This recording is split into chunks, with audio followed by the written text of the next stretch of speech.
E aí galera, professor César aqui do curso Exatas de Brasília, novamente aqui com vocês, dando mais dicas para o Enem, tá? Como já falei, hidrostática cai demais. Vamos para mais um pouquinho de hidrostática. Agora a gente vai falar de princípio de Stevin, tá? Princípio de Stevin. Quem diz o princípio de Stevin?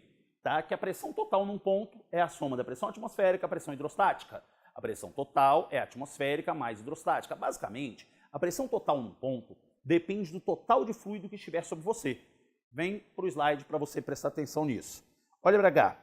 Então, eu tenho aqui, por exemplo, água.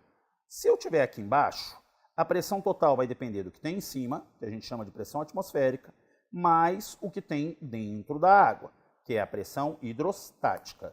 Tranquilinho? Tá? Digamos que isso aqui é água, isso aqui é ar. E como calcula essa pressão hidrostática? Está aqui, ó, dGH. Para ser bem exato, seria ρGH.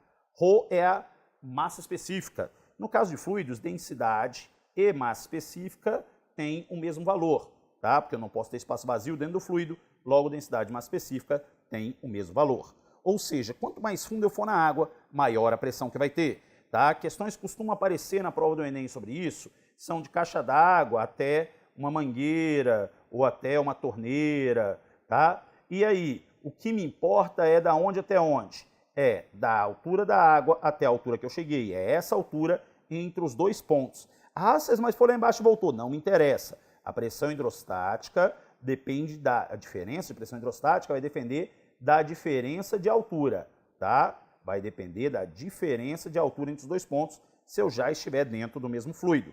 Tranquilinho? Tá? Então, por favor, não esqueça disso.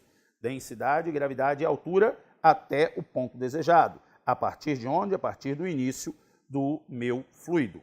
Beleza? Um exemplozinho é o tubo em U. Quando se resolve problemas de tubo em U, o que você faz? Você pega na mesma altura do mesmo fluido, e a gente sabe que a mesma altura do mesmo fluido sempre tem essa mesma pressão. Então, a pressão no ponto 1 e a pressão no ponto 2 aqui seriam o quê, galera? Iguais. Consequentemente, você ia fazer pressão atmosférica mais dGH do lado 1 igual a pressão atmosférica mais dGH do lado 2. Tá? E, se você resolver essa equação, você vai chegar em densidade 1 sobre densidade 2 igual a altura 2 sobre a altura 1.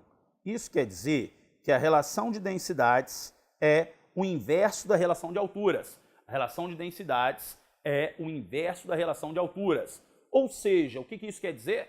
Que quanto mais alto, menos denso. Se você olhar para cá, quem é o fluido menos denso? O azul. Por quê? Porque ele é mais alto. Se eu soubesse que o azul tinha o dobro do tamanho do verde, em relação ao meu nível de referência, se eu souber que o azul tem o dobro do verde, automaticamente eu já saberia o quê? Que ele tem metade da densidade. Ou seja, lembre, a relação de densidades é inversamente proporcional à relação de alturas. Mais uma coisa que costumam perguntar, exatamente qual é a pressão, uma certa profundidade dentro d'água. Lembrando, a cada 10 metros dentro d'água, a pressão aumenta 1 atmosfera. Na água, não serve para outro fluido. Para outro fluido eu tenho que calcular o dGH para aquele fluido. Tá? César, por que para a água? Olha para cá. Tá? Na água isso dá certo porque, pensa comigo, pressão hidrostática. Densidade da água ela é de 1000 kg por metro cúbico. Tá? Gravidade, 10 metros por segundo ao quadrado. E altura, 10 metros. 10 vezes 10 vezes 10 ao cubo, isso vai dar uma pressão hidrostática de 10 a quinta pascais. Ou seja, 1 atmosfera. Então lembre, cada 10 metros que eu descer na água, cada 10 metros de água, aumenta 1 atmosfera, sempre. Tranquilinho? Cada 10 metros que eu descer na água, aumenta 1 atmosfera. Várias questões do Enem já perguntaram sobre isso.